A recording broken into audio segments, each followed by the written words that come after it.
சென்னை, திருவள்ளூர், செங்கல்பட்டு மாவட்டங்களில் இன்று மிக கனமழைக்கு வாய்ப்பிருப்பதாக சென்னை வானிலை ஆய்வு மையம் தெரிவித்திருக்கிறது.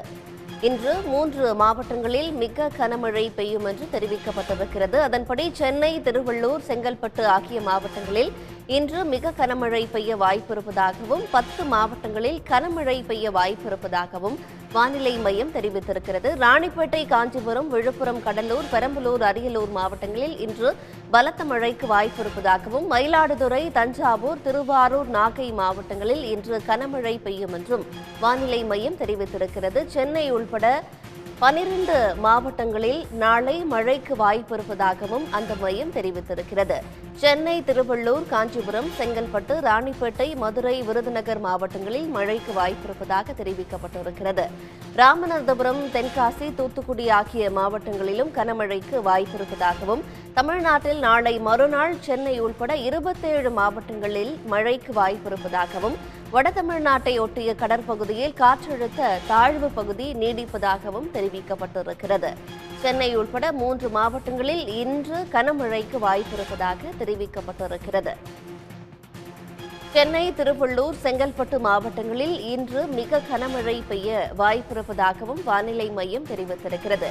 நேற்று இரவு முதலே சென்னையில் கனமழை பெய்து வரும் சூழலில் இன்றும் மிக கனமழையானது தொடரும் என்றும் வானிலை மையம் தெரிவித்திருக்கிறது. மேலும் இன்று 10 மாவட்டங்களில் கனமழைக்கு வாய்ப்பிருப்பதாகவும் தெரிவிக்கப்பட்டிருக்கிறது. மயிலாடுதுறை, தஞ்சாவூர், திருவாரூர், நாகை மாவட்டங்களில் இன்று கனமழைக்கு வாய்ப்பிருப்பதாகவும் நாளை சென்னை உள்பட 12 மாவட்டங்களில் மழைக்கு வாய்ப்பிருப்பதாகவும் வானிலை மையம் தெரிவித்திருக்கிறது. சென்னை உள்பட 3 மாவட்டங்களில் இன்று மிக கனமழை பெய்யும் என்றும் வானிலை மையம் எச்சரிக்கை விடுத்திருக்கிறது.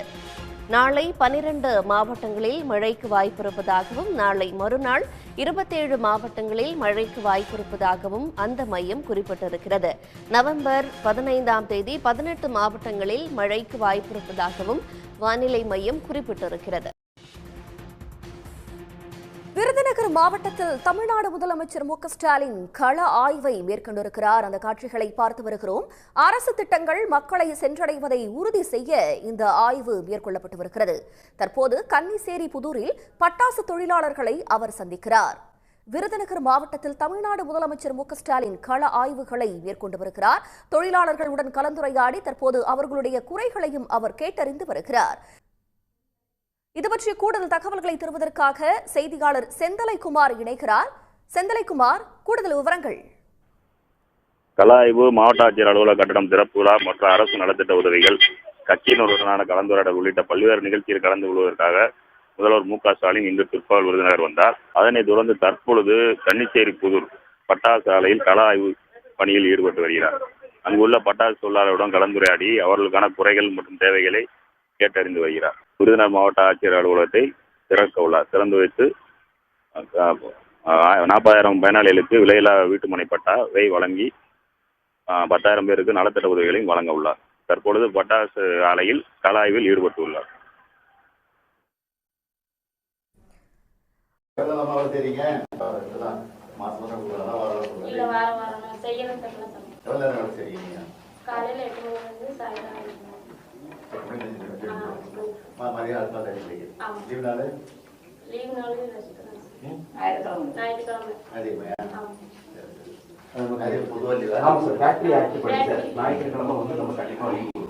ஒருவேளை ஞாயிற்றுக்கிழமை அவங்க நடத்துறாங்க, பெர்மிஷன் வாங்கிட்டு அடுத்த 3 நாளுக்குள்ள ஒரு நாள் அவங்க விடுமுறை கொடுக்கணும்.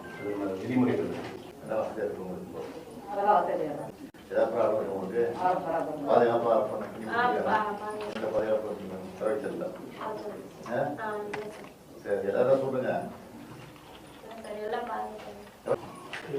அதான் சார், நாங்கள் உயிரை பணிய வச்சு வேலை செய்கிறோம். அந்த வேலை செய்கிறோம். எங்களுக்கு ஏதாவது ஒரு விபத்துனா நீங்க எங்க பிள்ளைங்களுக்கு கவர்மெண்ட் படிப்பு செலவு அந்த மாதிரி ஒத்துழைப்பு அது ரெகுலரா பண்ணிக்கிட்டு இருக்கோம். அது மாதிரி இருந்துச்சுன்னா அது மாதிரி நடக்கக்கூடாது.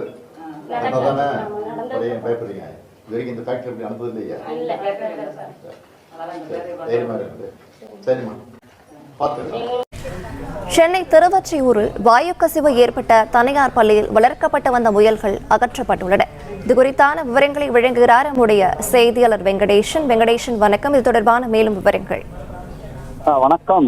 சென்னை திருவொற்றியூர் விக்டரி பள்ளியில் கடந்த 4ஆம் தேதி அன்று மீண்டும் வாயு கசிவு காரணமாக 8 மாணவிகள் மயக்கமடைந்து சம்பவத்தால் பள்ளிக்கு தொடர் விடுமுறை அளிக்கப்பட்டது. இதனையடுத்து கடந்த 5 நாட்களாக மாசு கட்டுப்பாட்டு வாரியத்தின் மூலம் நடமாடும் இயந்திரத்தில் வைத்து மாசு கட்டுப்பாட்டு வாரிய அதிகாரிகள் சோதனை நடத்தினர். இந்த சோதனையில் எந்த ஒரு வாயு கசிவும் ஏற்படவில்லை என்று அதிகாரிகள் தெரிவித்தனர். இதனையடுத்து நேற்று சென்னை திருவொற்றியூர் மாநகராட்சி மண்டல அலுவலகத்தில் தண்டையார்பேட்டை வருவாய் கோட்டாட்சியர் இப்ராஹிம் தலைமையில் ஒரு ஆய்வுக் கூட்டம் நடைபெற்றது. இந்த ஆய்வுக் கூட்டத்தில் மாநகராட்சி அதிகாரிகள், சுகாதாரத்துறை அதிகாரிகள், சுற்றுச்சூழல் துறை அதிகாரிகள், மாசு கட்டுப்பாட்டு வாரிய அதிகாரிகள், காவல்துறை அதிகாரிகள், கல்வித்துறை அதிகாரிகள் பங்கேற்றனர். பங்கேற்ற பின்பு மாசு கட்டுப்பாட்டு வாரிய அதிகாரிகள் இந்த பள்ளியில் எந்த ஒரு வாயு கசிவும் ஏற்படவில்லை என்று தெரிவித்தனர். இதனையடுத்து 35 முயல்கள் பள்ளியினுடைய மேல்தளத்தில் வளர்க்கப்பட்டு வருவதாக தெரிவித்தனர். இதனையடுத்து 35 முயல்களை அவர் அகற்ற வேண்டும் என்று வருவாய் கோட்டாட்சியர் இப்ராஹிம் உத்தரவிட்டார் பள்ளி நிர்வாகத்திற்கு. இதனையடுத்து 35 முயல்களையும் அகற்றப்பட்டதாக மாநகராட்சி அதிகாரிகள் தற்போது தெரிவித்தனர். விவரங்களை வழங்கியமைக்கு நன்றி வெங்கடேசன். நீர்வழி பாதையை தூர்வாறுதல் மற்றும் கரையை வலுப்படுத்தும் பணிகளை துணை முதலமைச்சர் உதயநிதி ஸ்டாலின் ஆய்வு செய்து வருகிறார். இது குறித்த கூடுதல் தகவல்களை செய்தியாளர் சதீஷ் முருகனிடம் கேட்கலாம். சதீஷ் முருகன், வணக்கம். கூடுதல் விவரங்களை பதிவு பண்ணுங்க. வணக்கம். வடகிழக்கு பருவமழை தீவிரமடைந்து வரும் சூழ்நிலையில துணை முதலமைச்சர் உதயநிதி ஸ்டாலின் காலை முதலே பல்வேறு அரசு திட்டங்கள் மற்றும் அரசு செயல்பாடுகள் குறித்து ஆய்வு செய்திருந்தார். அதன் ஒரு பகுதியாக தற்போது சென்னை துறைப்பாக்கம், முக்கியம் துறைப்பாக்கம் மடு பகுதியில் அவர் ஆய்வு மேற்கொண்டு வருகிறார். நீர்வளத்துறை சார்பில் இந்த பகுதியில் நடைபெற்று வரும் அந்த தூர்வாரும் பணி மற்றும் கரையை வலுப்படுத்தும் பணியை நேரில் ஆய்வு செய்து வருகிறார். இந்த ஆய்வின் பொழுது துணை முதலமைச்சர் உதயநிதி ஸ்டாலின், சட்டமன்ற உறுப்பினர்கள், அதே போல மாநகராட்சி ஆணையர் குமரகுருபரன் உள்ளிட்ட அதிகாரிகள் இடம்பெற்றிருக்கிறார்கள். இந்த பகுதியை பொறுத்த வரையில நீர்வழி பாதையில் இருக்கக்கூடிய சுமார் ஒரு 6 ஏக்கர் இடமானது நீர்வழி பாதைக்கு இடைஞ்சலாக, அதாவது இந்த பகுதியில் இருக்கக்கூடிய சுமார் ஒரு 62 ஏரி பகுதியில் இருந்து வரக்கூடிய நீரானது வெளியேற்றுவதற்கு சற்று தடங்களாக இருக்கக்கூடிய பகுதியாக இருக்கிறது. இந்த 6 ஏக்கர் பகுதியை சமன் செய்து கரையை வலுப்படுத்தி இந்த தூர்வாரும் பணியினானது நடைபெற்று வருகிறது. மழை காலங்களில் நீரானது அதிக அளவில் வெளியேறும் பொழுது, அதாவது தென் சென்னை பகுதியில் இருந்தும் அதே போல புறநகர் பகுதியிலிருந்து வரக்கூடிய நீரானது, வெளியேறக்கூடிய மழை நீரானது ஏரிகளின் வழியாக இந்த பகுதிக்கு வந்து வெளியேற வேண்டிய சூழல் இருக்கிறது. எனவே நீர் மற்றும் வெளியே வேகமாக இருக்க வேண்டும் என்கிற அடிப்படையில பல்வேறு இடங்கள்ல இது போன்ற தூர்வாரும் பணி நடைபெற்று வருகிறது. அதன் ஒரு பகுதியாக தற்போது நடைபெற்று வரும் இந்த தூர்வாரும் பணியை துணை முதலமைச்சர் உதயநிதி ஸ்டாலின் நேரில் ஆய்வு செய்து வருகிறார். நன்றி சதீஷ் முருகன். கூடுதல் விவரங்களை. Based on our honorable CM's instruction, we have inspected all the ICC center in the Chennai Corporation. We have inquired about the impact of the rainfall and about the arrangements made by GCC. All the arrangements are in place. No flooding has been reported in any area. And out of 22 subways in Chennai, 21 subways have been active. The one subway that has been closed, that's also because of the track work that has been going on. Rainfall has been recorded only in Chennai around 3.2 centimeters. In Chengalpattu around 1.3 centimeter. And in Kanjipuram 0.5 centimeter. We have increased the number of motor pumps. And we have also deployed more motor pumps now. Also the volunteers, we have increased the number of volunteers that have registered for the rainfall. The government of Tamil Nadu is totally prepared for the rain.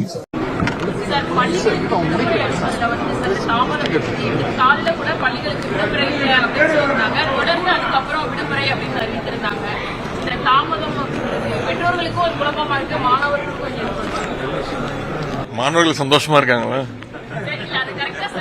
இல்லைங்க, அது நேற்று மாலையிலேருந்தே மழை வரப்போகுது சொல்லிட்டு இருந்தாங்க. அது கொஞ்சம் கொஞ்சமா தான் ஸ்டார்ட் ஆச்சு. நேற்று நள்ளிரவு ஒரு 2 மணி 3 மணிலேருந்து நல்ல மழை ஸ்டார்ட் ஆயிடுச்சு. சின்ன ஒரு குழப்பம், அதனால அந்த டிசிஷன் எடுக்கிறது லேட் ஆச்சு. முதலமைச்சருடைய கட்டளையின்படி கண்டிப்பா பெரிய மழை பெஞ்சிருக்கு. நேற்று விடிய மழை பெஞ்சிருக்கு. அதனால பள்ளிகளுக்கு விடுமுறை பெறப்பட்டிருக்கு. மெட்ரோ பணிகள் நடக்கக்கூடிய இடங்கள்ல மழைநீர் நிறைய பெய்யுது. அங்கே தண்ணீர் அப்புறப்படுத்தல தாமதம் இல்ல, மெட்ரோ பணிகள் நடந்துட்டு இருக்கு. அதுவும் முக்கியம். அவங்களோடய நாங்கள் பேசியிருக்கிறோம். அவங்களுடைய அந்த ஒர்க்ஸ் வந்து மழையை பாதிக்காத அளவுக்கு அவங்களோட அந்த சில இடங்களை தோண்டி போட்டிருக்காங்கல்ல, அங்கெல்லாம் அந்த சேஃப்டி மெஷர்ஸ் அதெல்லாம் வந்து அவங்ககிட்ட சொல்லியிருக்கோம். அந்த நடவடிக்கைகள் எடுக்கப்பட்டிருக்கு. கடந்த 10 ஆண்டு கால அதிமுக ஆட்சியில் மக்கள் நலத்திட்டங்கள் செயல்படுத்தப்பட்டிருக்கிறது கட்சித் தலைவர் எடப்பாடி பழனிசாமி விமர்சித்திருந்தார். இது தொடர்பாக நேரடியாக விவாதிக்க தயார் என்றும் அவர் சவால் விடுத்திருந்தார். இந்நிலையில் அந்த சவாலை ஏற்று என்னை அழைத்தால் நான் போக தயாராக இருப்பதாக துணை முதலமைச்சர் உதயநிதி ஸ்டாலின் தெரிவித்திருக்கிறார். அவர் செய்தியாளர்களை சந்தித்த காட்சிகளையும் பார்த்தோம்.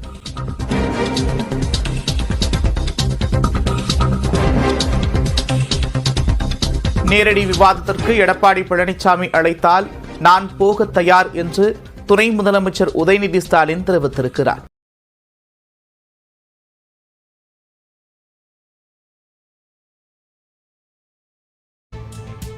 அதிமுக திட்டங்கள் திமுக திட்டங்கள் குறித்து நேரடி விவாதத்திற்கு தயாரா என இபிஎஸ் கேள்வி எழுப்பியிருந்தார். அதற்கு துணை முதலமைச்சர் உதயநிதி ஸ்டாலின் விவாதத்திற்கு தயார் என பதிலளித்தார். அது தொடர்பான காட்சிகளை நாம் தற்பொழுது பார்த்தோம்.